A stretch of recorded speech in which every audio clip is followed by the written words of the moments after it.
Okay, cool. Thank you guys so much for coming. Like Lauren said, I'm Kyle, and thank you so much for letting me present to your club. And today we're going to be talking about something that is like what I'd consider my passion work, which is applied behavior analysis with animals. I am a student, just like all of you, but I happen to have had the really wonderful opportunity to take a gap year before coming to Davis. That allowed me to have just some like really wonderful opportunities that I wouldn't have otherwise else had. I started my career off in the competitive dressage industry, but that gap year allowed me to kind of expand outwards besides that, mainly with two animal behaviorists down in Ocala, Florida, who I credit the majority of my knowledge to. So yeah, today we're going to be having two separate little parts to this presentation. First being applied behavior analysis, and then moving into applied ethology. So in the first half, we'll have a brief overview of what applied behavior analysis is, go over some of the principles of operant conditioning, and then go into some case studies. And in the second half, we're going to be focusing on applied ethology using Lauren Fraser's Friends Forage Freedom model, and then look at some of the work by a professor at UPenn named Dr. Sue McDonnell, who is an equine behaviorist out there and has put out a lot of really interesting research.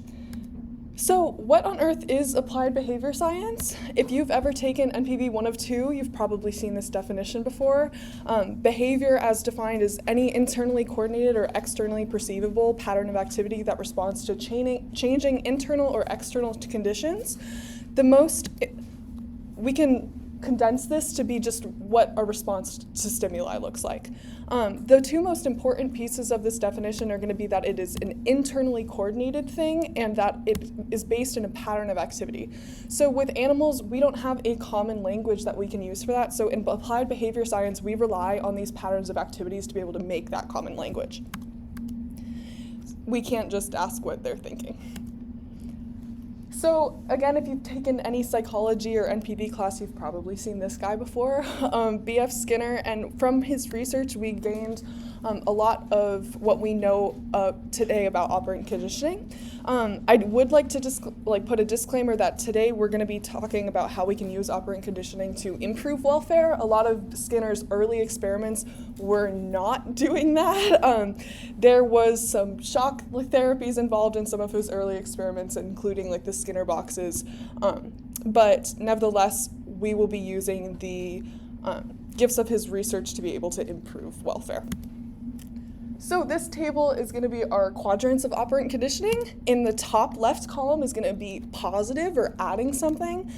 The right column is going to be removing something, which we define as negative. Reinforcement, meaning a behavior increases, and punishment, meaning a behavior decreases. Now, I just want to emphasize the fact that these are behavior terms only. We commonly will have our own human connotations of positive, negative, reinforcement, or punishment. But in this scenario, we're thinking of these solely as the way that they're defined on the table. So to put these things together, if we add something and a behavior increases, that's going to be positive reinforcement, which is commonly indicated by R+. If we remove something and a behavior increases as a result, that's going to be negative reinforcement. So R-, a behavior increasing from removing something. If we add a stimulus and a behavior decreases, that's going to be positive punishment, commonly noted as P+. And if we remove something and a behavior decreases, that's going to be negative punishment, or R or P-. What does this actually look like? That table is just kind of jargon, but in practice, there are some examples that we can look at. So just to review, positive reinforcement is going to be when we're adding a stimulus and as a result the behavior repeats or is reinforced. Say we have a dog and the dog sits and you give the dog a treat. Here we're adding food, which is an appetitive stimulus to most animals, and we're attempting to reinforce the sitting behavior. So we're attempting to increase the frequency by which the sitting behavior occurs. Something to note is that we don't control what the learner finds reinforcing. So although we can commonly think of these different tables of operant conditioning as training modalities, the most important thing is that these are things that are happening entirely out of our control, not necessarily something that we have in control. So For example, like say if I was with this same dog and I was trying to reinforce them sitting by petting them in a way that I thought that they would like, but that dog is actually touch averse and is fearful of human touch, we could actually be punishing that behavior rather than reinforcing it, which is what we're trying to do. So really, whether or not punishment or reinforcement is occurring is dependent on the individual animal's experience.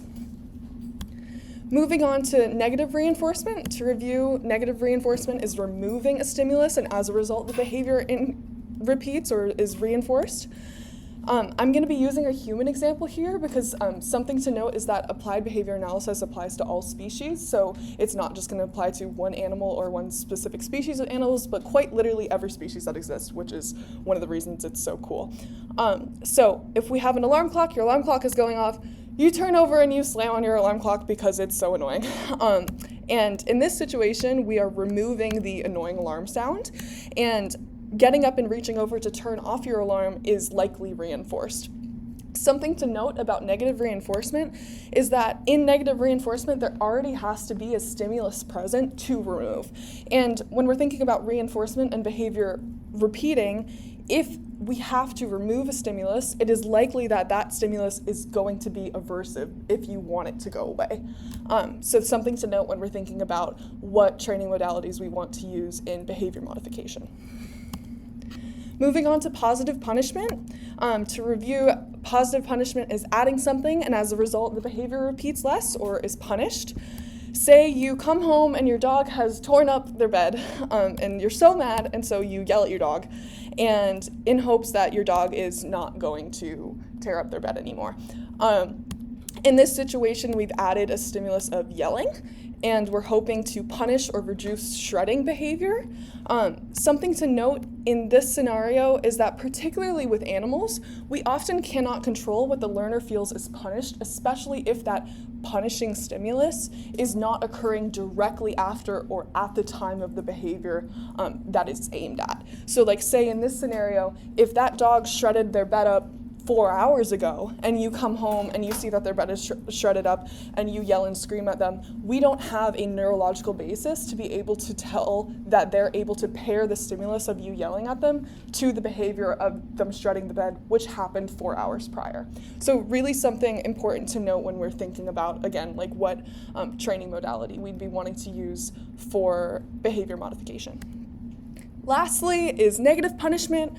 To review is adding a stimulus, or that should say removing, and as a result the behavior repeats less or is punished. Say you have 2 kids and one of them pushes their sibling down onto the ground, and so you take away their DS because you don't want them to push their sibling anymore.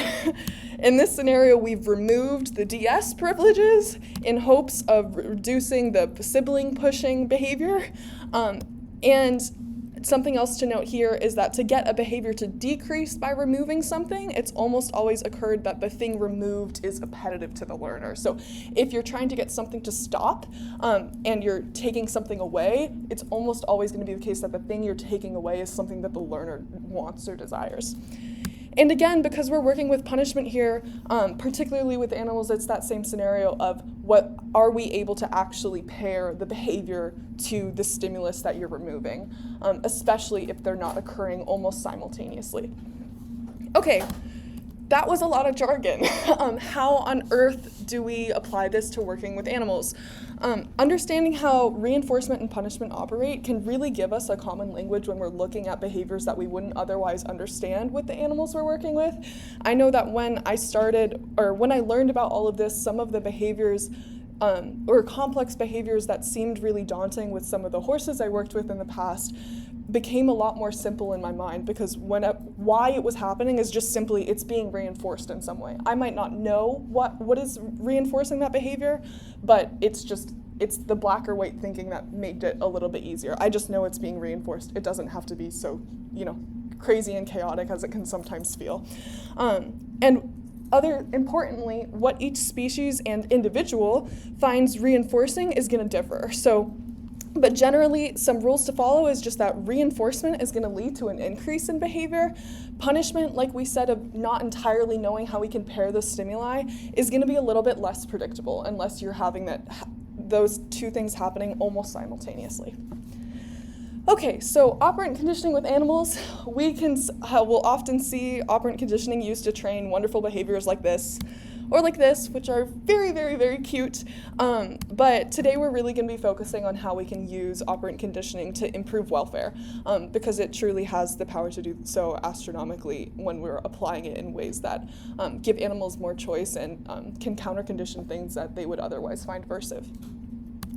So what is welfare? We're going to be looking at two different models today. First, the 5 freedoms. So this is from the ASPCA. The 5 freedoms include freedom from hunger and thirst, freedom from discomfort, freedom from pain, injury, or disease, freedom to express normal, or I'd say natural behavior. That's going to be the focus of the latter half of the presentation today, and freedom from fear and distress. And these 5 freedoms really put into our 5 domains model. So when an individual has access to these 5 freedoms, it's going to play into their mental state, and their mental state is going to determine their welfare status. So 2 things that are really important when we're looking at both of these.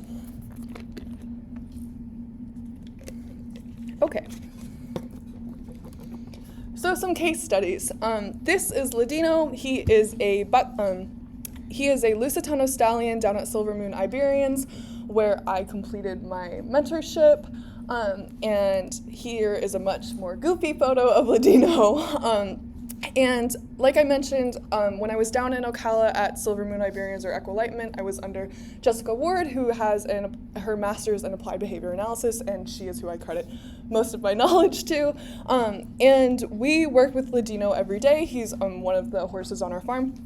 And something that she noted is that he was displaying what she would consider like an above normal average amount of like biting behaviors, particularly when we were going out to get him in the field.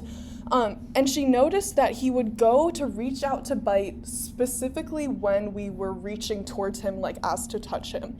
And this was particularly happening when we were bringing him in from the field, etc. And so she had a really wonderful way of going about this that taught me a lot. When we're in situations with stallion management, you typically are going to see something like this. We could have put a stud chain on him trying to reduce the behavior. Does anyone know what quadrant of the 4 quadrants we were talking about this would be if we're adding a stud chain to reduce a biting behavior? Go ahead. Positive punishment? Yes, it would be positive punishment. Great. And so something that is to note that like this stimulus that we would be adding is a pain stimulus. So that's going to be important when we're thinking about if we're trying to improve welfare of an animal, which of those 4 quadrants we're going to be using. So what we did was rather non-traditional. Rather than putting a stud chain on him, we stopped touching him for about 3-ish weeks, 3.5 weeks. And rather started training up a behavior where he had a lot more autonomy over when he was being touched. So rather than us touching him, we trained him to body target his body towards our hand, so that he was prompting that touching behavior and then generalizing that all over his body. So to give you a visual of what this looked like, you see my hand go out, he leans into my hand, and then he gets a click and a bite of alfalfa. And to give you another visual of that, my hand goes out, which is his cue. He leans into my hand, he gets a click, and then he gets a nice bite of alfalfa. And like we said, we had to generalize this behavior all over his body, particularly in areas that were more sensitive, that he was more likely to kind of try to go to bite when you're reaching for more sensitive areas. So like here's an example with the face. I'm gonna put my hands out, he kind of thinks about it.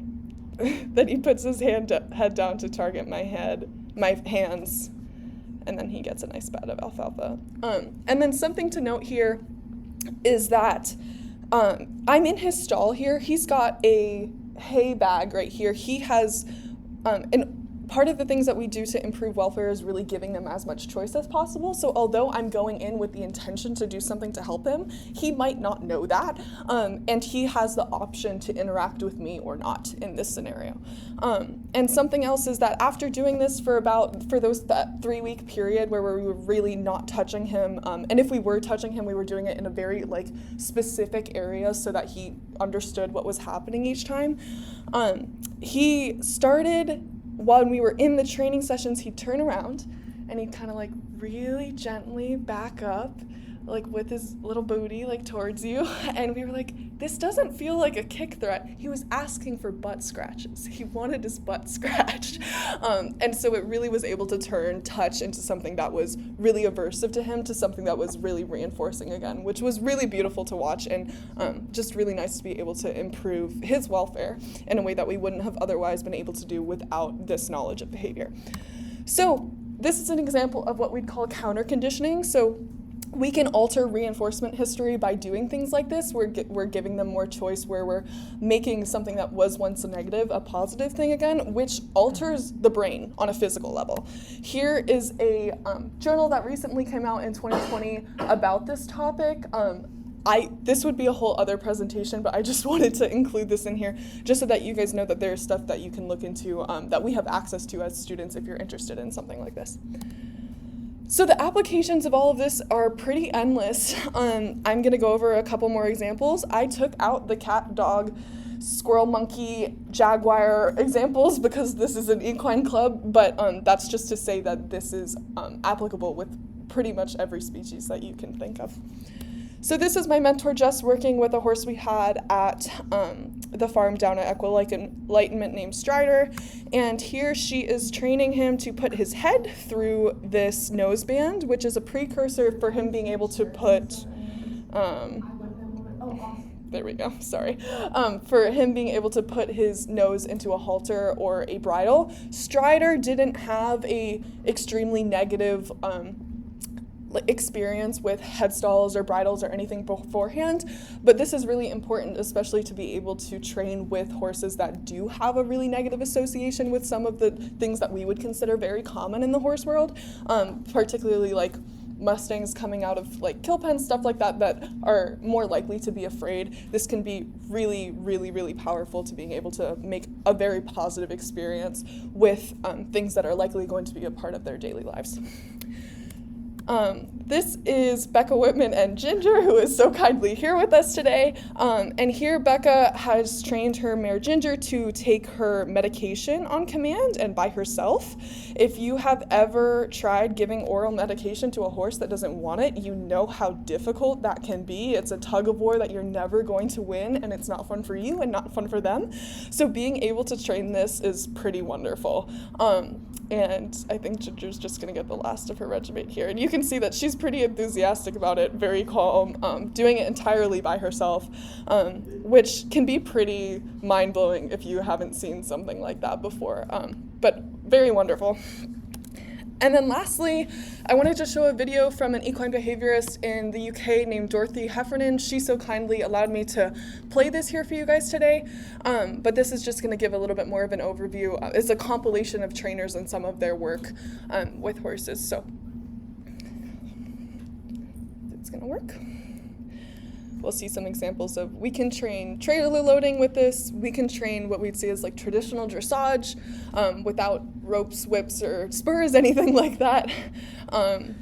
This one's very cute with the donkey. Something you'll notice about this Liberty work here is that the horse has not a single rope, and the handler does not have a whip or anything like that to guide them. This is quite cute. This little pony has learned to stand for his rider to get on him. It's quite a sweet video. I like it a lot.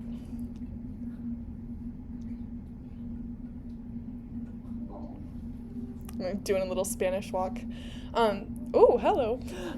This is a really wonderful example of cooperative care. That pony just targeted his neck to her hand so that she could give an injection into the jugular vein. That can be really important for needle-shy horses. Here's another example of what we might consider traditional dressage trained in a much different way. So we can do pretty much everything that we would think of that we do with aversive methods with appetitive methods instead. This is quite a cute video as well. But I wanted to really show the end of this video because these horses, their welfare states were changed from this training. So horses that would otherwise not have ever wanted to be touched by a human ever can really have their lives changed from using this and applying this behavior knowledge for their daily care and management. I think there's an example coming up shortly of a mare. Oh, never mind, we're gonna see Tao first. If you've ever worked at a barn and had that one horse you couldn't catch, you know how awful that can be. But things can improve. Yeah, here's that mare that was very, very fearful. Upon any touch, you can see it's really a hard thing for her. And we can change that astronomically with the application of some of this behavior science, which is great. All right. Okay. So just to say that education truly is, this was really just the tip of the iceberg in terms of applied behavior science with animals. This really can change the way that we look at our animals, including like our desire to understand how they're communicating with us before we, in ways that we wouldn't have seen before, like facial expressions or their body language. I have only really been far into this for like 2 years or so, and it's changed my entire life. So, and the animals that I work with. So it's a really wonderful thing. Before getting into the latter half of the presentation, which is going to be on applied ethology, does anyone have any questions? And we'll do more questions at the end, in case. Okay, cool. So, what the heck is ethology? Again, if you've taken NPV 102, you've probably seen a little bit of this before, but ethology is going to be the scientific and objective study of animal behavior, especially under natural conditions. The most important thing in this definition is natural conditions. I like to kind of rework the definition to say the natural behavior of an individual and its native environment with no human intervention. So, applied ethology then is going to be our ability to apply our knowledge of these natural behaviors for the animals in our care and their management. Why is ethology so important? If we go back to those 5 freedoms, we'll see that number 4 is the freedom to express normal, or I'd say natural behavior. If we don't know what that normal or natural behavior is, we're not going to be able to adjust our management to be able to promote it, which is thus going to impact the animals in our care, their welfare.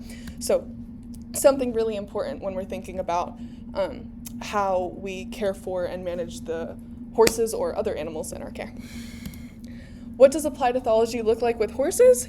Today we're going to be focusing very specifically on the Friends Forage Freedom Model, which was developed by a really wonderful equine behaviorist named Laurel Fraser. I believe she's based out of the UK. She has multiple articles written on her website about this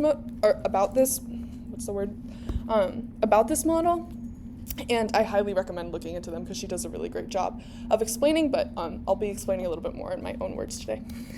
So first of the 3 F's is going to be friends, and that's rooted in the ethological idea that horses are a herd species. They're a prey species that are an open plain species, and all of these things impact their ethology. So when we're thinking of friends, social isolation is going to negatively impact their welfare, particularly the lack of ability to touch negatively impacts welfare. And in our common management practices of domesticated horses, a lot of these things are taken away.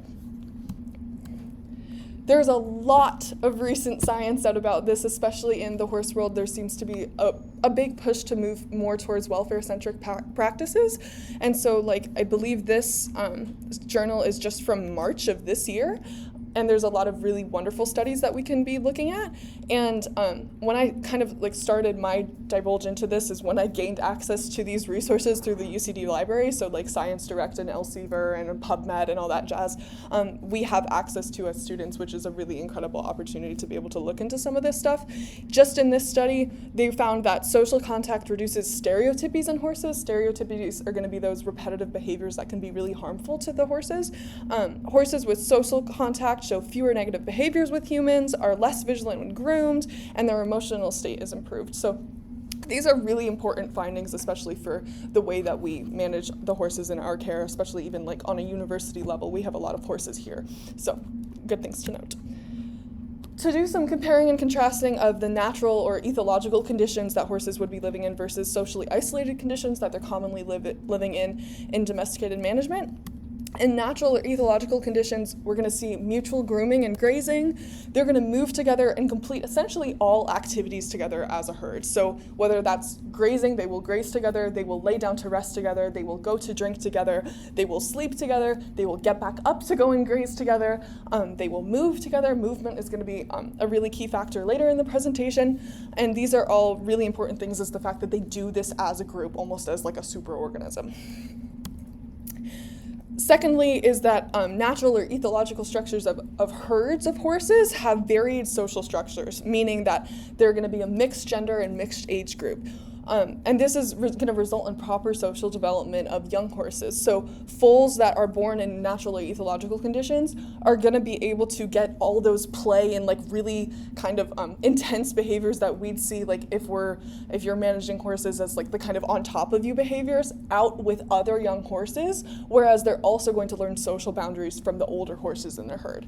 So they learn both of these things, which is really, really important for their proper social development. For socially isolated conditions, like we said, they're going to have a lack of ability to socially connect and mutually groom. Activities are going to be done separately, so horses are going to be taken from their living quarters or moved one by one. At best, if you were working in an environment like this, you're going to be able to have one horse in one hand and one horse in another. I sure hope you're not doing any more than that. And that's going to mean at least some amount of horses that are left back or left alone, and that's going to be a period of stress for them, which, because it's not natural for them to be moving not together as a herd. They're going to have that lack of proper social development. Like say in the thoroughbred industry, it's extremely common for weanlings to all be separated and placed together as a herd to kind of like grow up as weanlings, but they're growing up just with other babies. They don't have the elder horses in the herd to be able to learn some of those social dynamics from. So, and that can lead to what we see as like kind of pushy behaviors that wouldn't otherwise occur if raised in ethological conditions. And then the last thing is going to be higher levels of vigilance behaviors, which we're going to get to a little bit more in depth. So vigilance behaviors are going to occur at a higher rate because horses evolved as a herd species, they also evolved looking out for danger as a group. Again, take NPV 102, just take that class. It's very important. We're going to see the group size effect, which is like as the group size or the herd size increases, vigilance behavior is going to be able to decrease simply due to dilution. Outside of a herd environment, vigilance behaviors in horses are going to increase. So when they don't have that herd to rely on, they're going to have as much vigilance behavior to protect themselves rather than being able to spread that out within the responsibility of the group. To have some examples of this, we're going to look at foraging and turnout. So all of this information in the next couple of slides are from a recent webinar with Dr. Sue McDonald, who we're going to get into a little bit later, and her research is just really, really fascinating. So we'll get into that in a second. But here in this picture, we can see some horses together in what we would consider ethological conditions. They are, as a group, in a herd. They are grazing in a very large space. And here we're going to see the least amount of vigilance behavior. So they can scan while grazing on their optimal vision plane, which is at that head lowered position while grazing. If we have something like this, where we have, say, individual paddocks, even if those horses are turned out directly next to each other, it's going to limit their social contact. It's still better than if they were housed entirely alone. But like we said earlier, with that like one by one leading, at some point in time, because the horses are on different schedules, there's going to be a period of high stress when one is left behind or whatever it might be.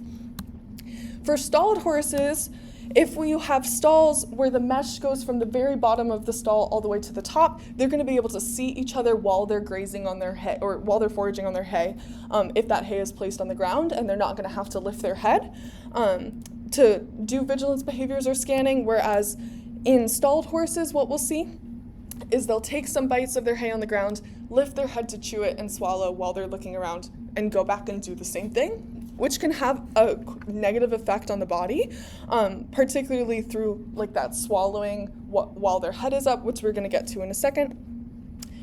in forage. So the last of the 3 F's is forage.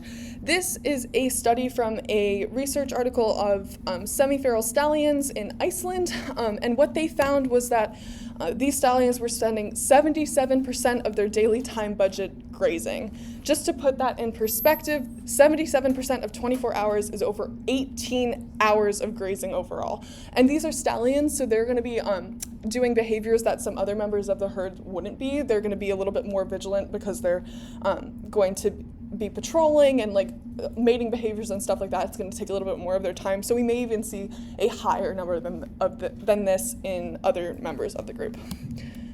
Finally, to get into Sue McDonald's work, horses are continuous intermittent grazers.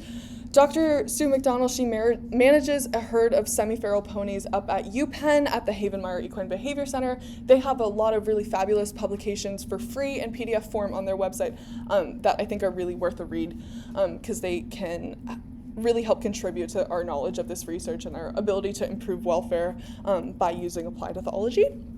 And what Dr. McDonald found is that in observations of her semi-feral herd, horses rarely pause from grazing for more than 1 hour at a time in their natural conditions. So in her recent webinar, she said there seems to be an urgency to return to grazing after about 30 to 45 minutes. So this can be really important when we're thinking about what the access to forage is for our horses in domesticated conditions or that we're managing, like how much forage are they able to have access to and for what period of time. And most importantly, their biology plays a really key role in all of this as well. Because horses are constant intermittent grazers, that also means that they are constantly producing stomach acid, and our domesticated conditions don't unfortunately change this.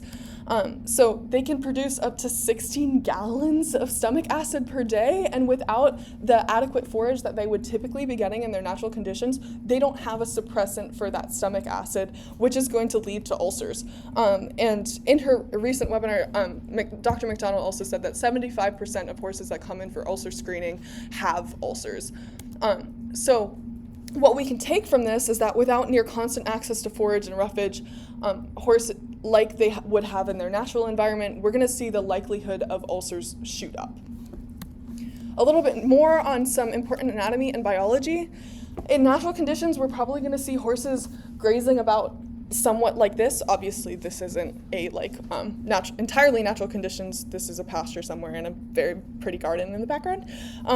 But in domesticated conditions, we might see something like this with a hay rack with keeping the hay off the ground, or a hay net or rack like this. Does anyone have any clue why eating with the head down might be important?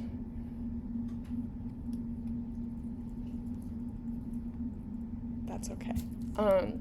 So horses' evolutionary history is around 55 million years, and we domesticated horses somewhat around 5,500 years ago. That number is a little bit up for debate, so don't quote me directly on that. But for the vast majority, except for a sliver of period of horses' evolutionary history, they were grazing with their heads on the ground, which means that their anatomy also evolved for this position. Their vision plane is best with their heads down grazing. A couple of other things, some things that came out of that recent webinar with Dr. McDonald was that their dentition and their chewing is best with their heads down in that grazing position. Salivation is optimal with their heads down in that position, which can be extremely important for the prevention of ulcers because saliva is an ulcer buffer. They swallow correctly with their heads down in that grazing position because of the way that their esophagus opens. And some recent research was also coming out about respiratory drainage for horses that developed, it was a certain kind of pneumonia, and what the differences were for horses that were having their forage that was like up higher versus being able to eat it off the ground. And like we said earlier, that vision plane is optimal with their head down in that position. So last of the 3 F's is freedom. So there are many definitions to freedom, obviously. Laurel Frazier has a few that include autonomy and choice, the ability to express natural behaviors like we discussed, such as socialization, and freedom of movement, We could have an entire presentation just on this topic alone, so today we're really going to be focusing on freedom of movement, but we did see a little bit about autonomy and choice with some of the case studies, like with Ladino. And why are these considered ethological? Horses would have access to all of them in their natural conditions. So that's something really important to note when we're thinking about welfare. A little bit more from Dr. McDonald, because she's just so fabulous. Recently, she was working on some research with her herd of semi-feral ponies that she doesn't have published in journals yet, but that was mentioned in that recent webinar, so I'm just going to cite the webinar for this one. She attracted pacers similar to the one pictured in this image on the legs of some of her ponies, and helmets with GPS trackers and cameras on the tops of the heads of her ponies to be able to track their movement in a 1 square kilometer enclosure, which is where they're housed. And the statistics that she found from this were pretty astonishing. Mares averaged about 10 to 20 miles of movement in a single 24-hour period in just this 1 square mile. Juveniles averaged about 5 to 10 more miles than their dams, so that's going to be about 15 to 25 miles for a 24-hour period. Bachelor stallions had about 15 to 35 miles. Bachelor stallions are going to be stallions that don't have a harem of mares yet, and harem stallions averaged about 15 to 25 miles per 24-hour period. So these are obviously really large numbers. What does this mean for our management? Horses need to be able to move, and they move a lot while grazing. So the ability to move while they're ingesting this forage is going to also have an impact on their anatomy, on like their veterinary state, all of that jazz, similar to where they'd be eating the forage, no matter if that's higher or lower. So this means we call horses trickle feeders, as according to McDonald, meaning that they're going to eat a couple of bites and then move on to a new patch rather than staying at the patch that they have and completely depleting it, as opposed to other animals that aren't open plains grazers. This is how they feed. What can we do on a management side of things? We can spread out forage. So here's a little video of something that we do down at Equilightment, which is where I was mentored under Jessica Ward. In the morning, I'd go out, I'd sit on the back of the gator with a bale of alfalfa and throw handfuls every like 10 or so feet, because that's going to encourage and allow I can play that video again if needed,